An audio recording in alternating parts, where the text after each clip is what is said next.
Well, welcome back everybody to Hot Rod Guy Garage, and I got another socket. So let's torque the head and get this thing put together. At least hopefully mostly. So let's get busy.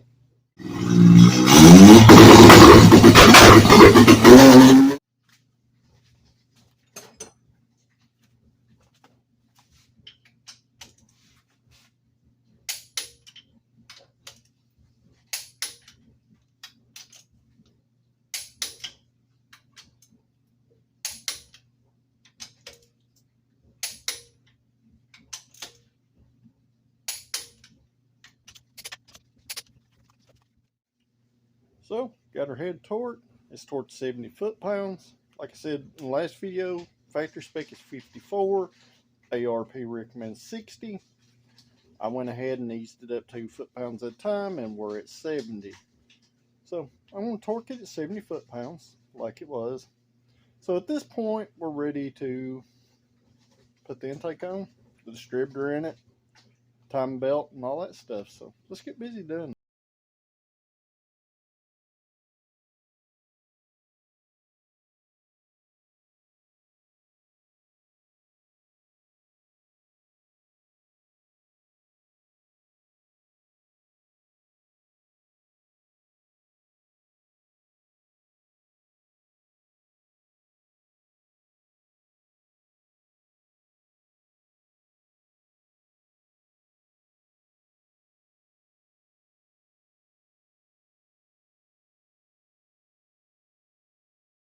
Alright guys, now we're at the point where we need to put the intake on.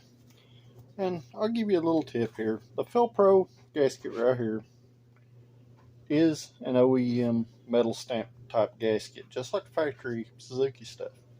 A lot of them Chinese cheap gasket kits will come with a paper gasket. And more than likely that'll work fine for a very long time, and that's what I have been using on this car.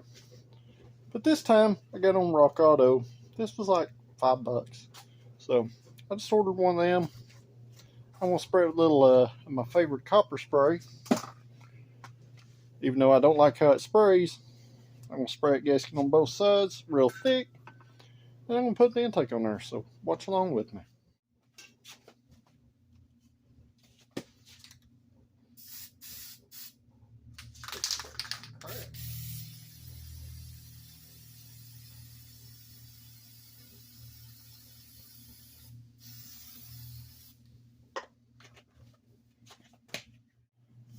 Now, I know I said it yesterday, I didn't like how it sprayed. You just seen how it sprays out of the can, so yeah. Either way, it don't matter. As long as it gets on the surface of the gasket and gets a little tack to it. I like doing that because it makes it easy to remove that stuff later, guys.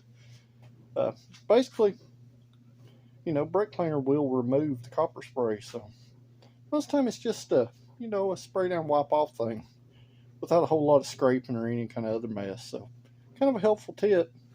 I know a lot of people are scared of it, especially on head gaskets, but never a problem. So let me get this gasket up and spray the other side up.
Got all our turbo stuff on there. You know, everything's pretty much bolted up except for one thing. That's going to be our throttle body and our nitrous kit. Now, I thought about changing some stuff up there because I do believe it was a distribution issue that caused or head gasket problem. So I'm going to monkey around with that a little bit and see if I can come out and maybe add a 1-inch spacer with nitrous plate on top. I just don't know how much stud I have left. The good thing about the setup is I've actually got bolts I can change. Problem is I don't know if I got some here at the house. So I'm going to monkey around with that for a second and I'll be back. Well, I got our spacer situation figured out. I was able to use a 1/2-inch spacer and get it bolted down and everything clear. Except for the hood, just a little bit. So I went to try to crank it, right? Now, keep in mind that this is what happens, guys. When I put this motor together, it was on top dead center on cylinder 1. Lined my cam marked up, tightened everything down, and somehow I guess the motor got turned. So it's out of time. So the fortunate thing is they're non-interference motors, so nothing's hurt. But it does mean I won't have to pull this timing belt back off, which is a whole lot not fun for me. Mostly because the alternator mount on this thing's kind of janky. So I'm going to rip this stuff back off and get the tensioner bolt off. I'm going to put this thing in time and we'll see if it'll run. Be right back. Well, there was really no reason for that to screw up, so let's try it again.